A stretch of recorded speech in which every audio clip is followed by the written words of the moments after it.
Assalamualaikum warahmatullahi wabarakatuh. Kami dari tim ahli biologi akan mempresentasikan hasil dari diskusi kami, yaitu rencana pengelolaan lingkungan dan rencana pemantauan lingkungan.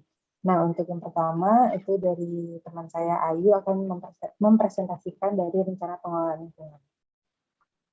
Baik, kami dari tim penyusun AMDAL, ahli biologi, akan menjelaskan dampak-dampak lingkungan dari rencana pengelolaan lingkungan hidup, yaitu yang pertama, dampak lingkungan yang dikelola untuk ahli biologi itu sendiri, yaitu penurunan keanekaragaman hayati, baik flora dan fauna. Terus sumber dampaknya itu terdapat di konstruksi area lahan.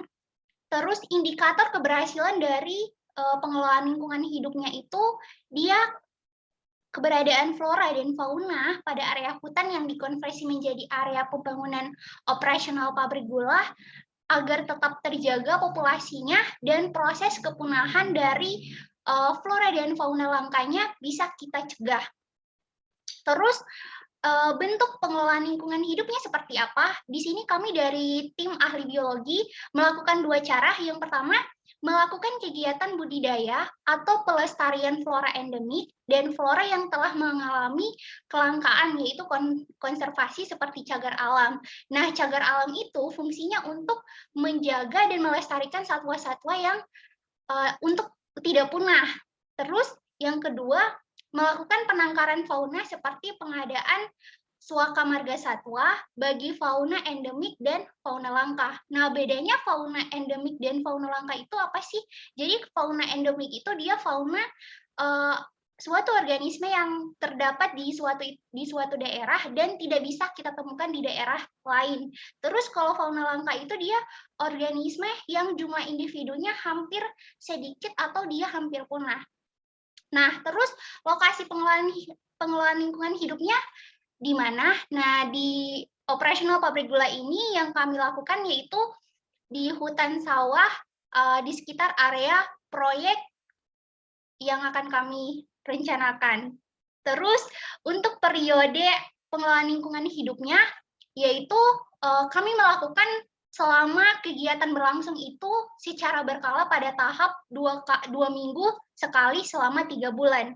Nah, kemudian yang terakhir yaitu institusi pengelolaan lingkungan hidupnya terdiri dari 3. Yang pertama, pelaksananya yaitu Badan Lingkungan Hidup Kabupaten Bantul, pengawasnya perusahaan itu sendiri, dan yang terakhir pelaporannya Badan Lingkungan Hidup Provinsi Yogyakarta dan Badan Lingkungan Hidup Kabupaten Bantul.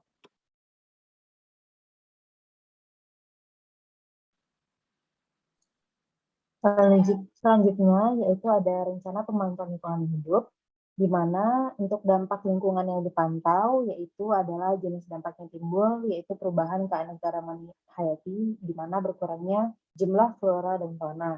Untuk indikator atau parameternya, yang pertama adalah indikator dari penurunan jumlah flora di kawasan hutan produksi dapat terlihat secara langsung berkurang dan berkurangnya lahan hijau dan berkurangnya area yang menyediakan tanaman yang dimanfaatkan masyarakat sekitar telah adanya kegiatan pembangunan operasional pabrik gula.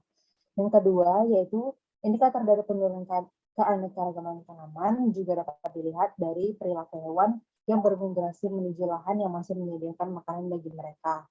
Yang ketiga, indikator lainnya dapat diamati dari tidak seimbangnya rantai makanan akibat tingkat produsen semakin menurun dan berdampak pada penurunan fauna yang berperan sebagai konsumen dan seterusnya. Nah,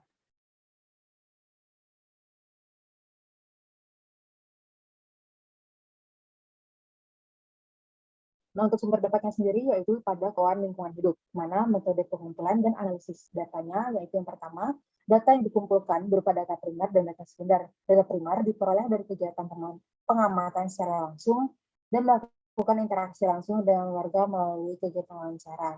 Dan yang kedua, yaitu data sekunder, yang diperoleh dari studi literatur objek pengamatan.